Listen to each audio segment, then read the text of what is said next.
Magandang umaga sa inyong lahat. Isang napakalaking bagay ang malaman ang pinagmulan ng isang kabihasnan. Ngayon, balikan natin ang kasaysayan na may impluwensya ng heograpiya sa sinaunang kabihasnan. Ako si Teacher Felix at ito ang Araling Palipunan, Ikawalong Baitang.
Tuklasin natin ngayon ang mga hiwaga ng kabihasnang binuo ng sinaunang tao.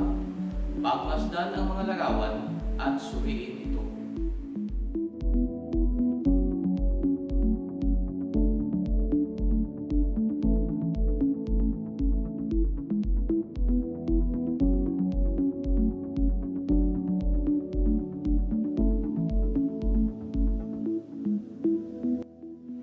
Ang kabihasnang Mesopotamia sa kanlurang Asya. Ang Mesopotamia ay itinuturing na kauna-unahang kabihasnan sa buong daigdig. Nagmula ito sa salitang Grego na meso o pagitan at patamuso o ilog. Ang Mesopotamia ay nangangahulugang lupain sa pagitan ng dalawang ilog.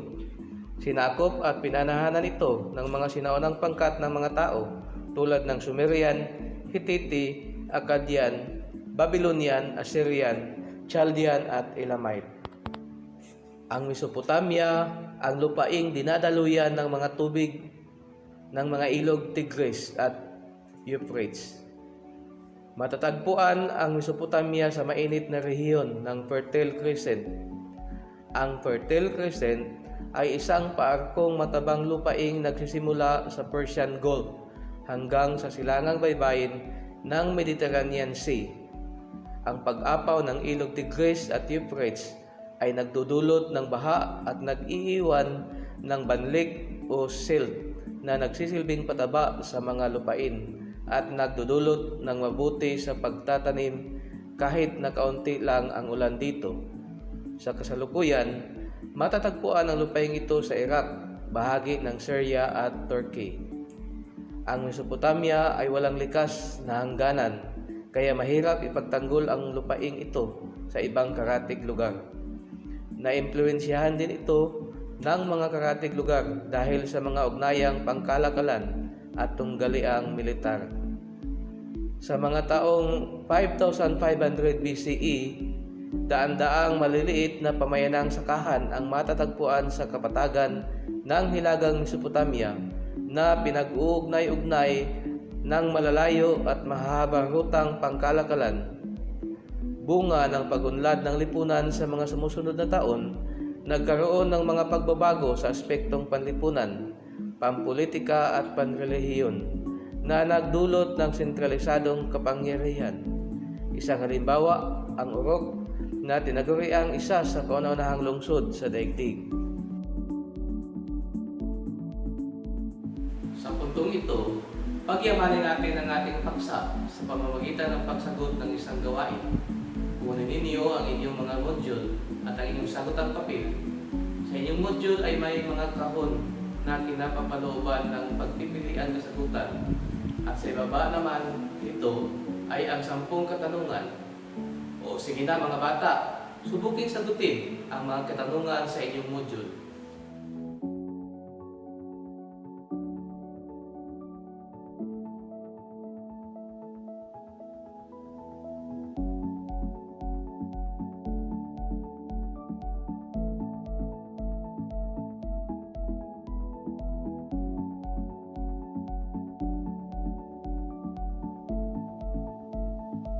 Bilang pambungad sa ating ikalawang paksa, ang kabihas ng Indus, sundin at ayusin ang mga magkahalong salita sa pamamagitan ng mga kahulugang katabi nito. Sundan ito gamit ang inyong module at isulat ang tamang kasagutan sa sagutan papel.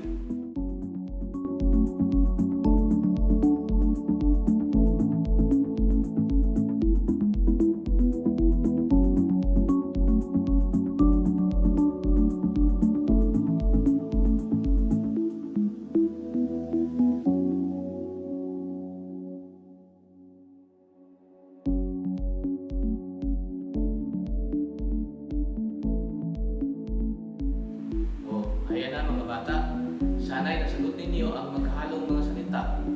Ngayon ay subukan nating tuklasin at pasukin ang mundo ng kabihas ng Indus sa Timog Asya. Handa na ba kayo? Ang kabihas ng Indus sa Timog Asya. Heograpiya ng lambak ng Indus. Ang Timog Asya ay isang malawak na tangway na hugis at sulog.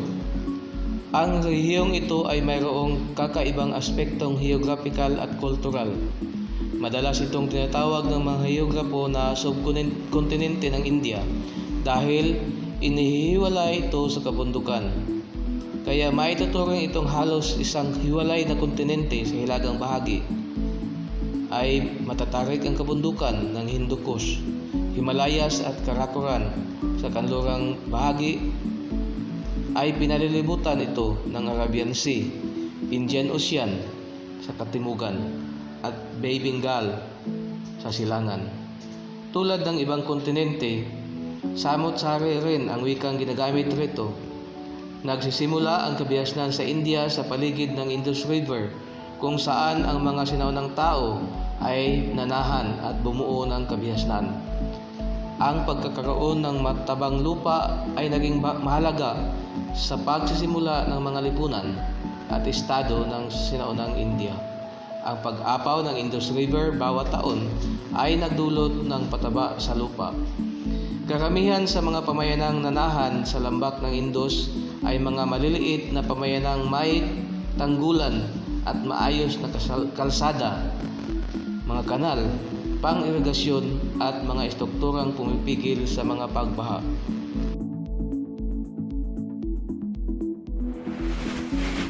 Sa puntong ito, pagyamanin natin ang paksang ating tinalakay.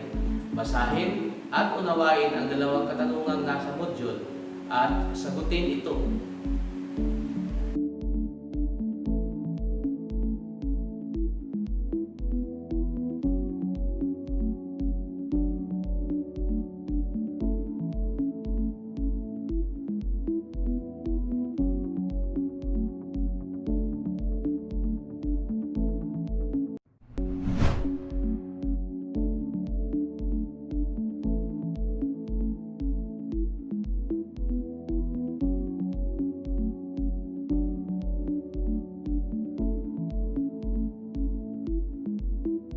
Sa ating susunod na aralin ay malalaman ninyo ang heograpiya ng sinaunang kabihasnan ng mga Chino na silangang Asya, ang kanilang uri ng pamumuhay at pakikipagsapalaran sa hamon ng buhay.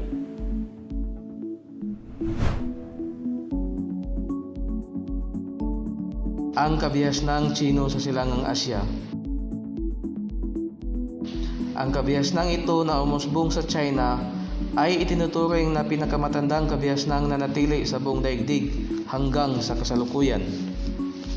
Ang kabihasnan sa China ay umusbong sa tabing ilog malapit sa Yellow River o Huanghe. Ang kabihasnang ito ay umusbong sa North China Plain na naging dahilan ng madalas na pagbabaha na nagdudulot ng pataba sa lupa. Pinaniniwala ang si Yu, ang unang pinuno ng dinastiya na gumawa ng paraan upang makontrol ang pagbabaha na dulot ng Huanghe River. Ito ang nagbigay daan upang makapamuhay sa lambak ang mga magsasaka. Tinagurian ang China na isa sa mga dakilang bansa dahil sa kaniyang kabihasnan at nakasulat na sa kasaysayan sa loob ng 4,000 taon.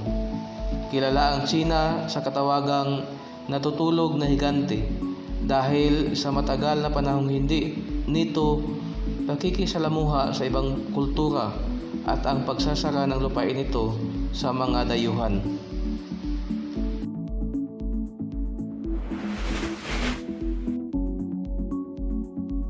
Sa ating susunod na aralin ay malalaman ninyo ang sinaunang kabihasnan sa Afrika. Ang sinaunang kabihasnan sa Afrika. Ang kabihasnang nagmula sa lambak ng Nile River sa Egypt na nasa silangang bahagi ng Afrika. Ang kabihasnang ito ay tinaguriang mas matatag kaysa Mesopotamia. Ang heograpiya ng Egypt. Ang Egypt ay nahahati sa dalawang bahagi. Ang Lower Egypt ay nasa bahaging hilaga ng lupain o kung saan ang ilog Nile ay dumadaloy patungong Mediterranean Sea. Samantala, ang Upper Egypt ay nasa bahaging katimugan mula sa Libyan Desert hanggang sa Abu Simbel.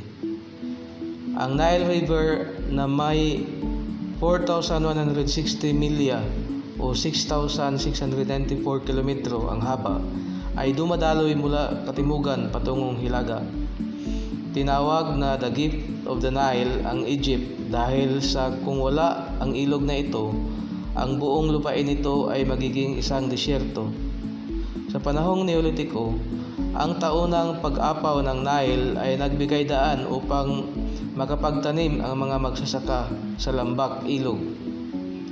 Ang putik na dala ng ilog ay unti-unting naiipon sa bunganga ng Nile sa hilaga upang maging lantiang tinatawag na delta. Ang mga sinaunang Egyptian ay gumawa ng irigasyon o sistemang patubig upang padaluyin ang tubig sa kani-kanilang lupaing sinasaka. Ang Nile din ang nagsisilbing mahusay na ruta sa paglalakbay at nagawang makapag-ugnay ang mga pamayanang matatagpuan malapit sa pampang ng ilog. Ang pagkakaroon ng mga disyerto sa silangan at kanlurang bahagi ng ilog ay nagbigay kaligtasan at naghahadlang sa mga pagsalakay. Dahil dito, ang mga Egyptian ay nagawang makapamuhay ng mapayapa at masagana sa loob ng mahabang panahon.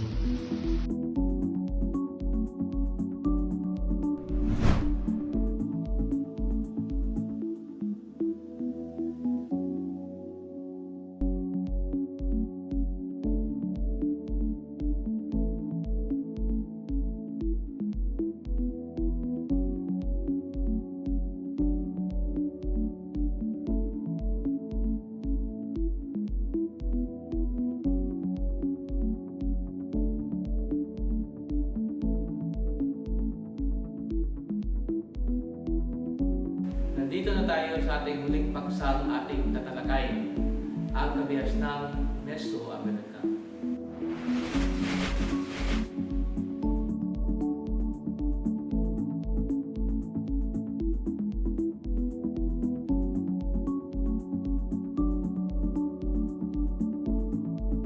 Ang kabihasnang Mesoamerica.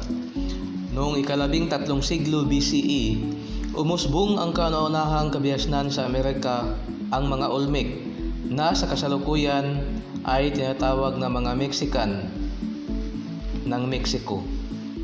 Naimpluwensyahan ang mga gawaing sinimulan ng mga Olmec, ang iba pang pangkat ng mga tao sa iba't ibang bahagi ng Amerika.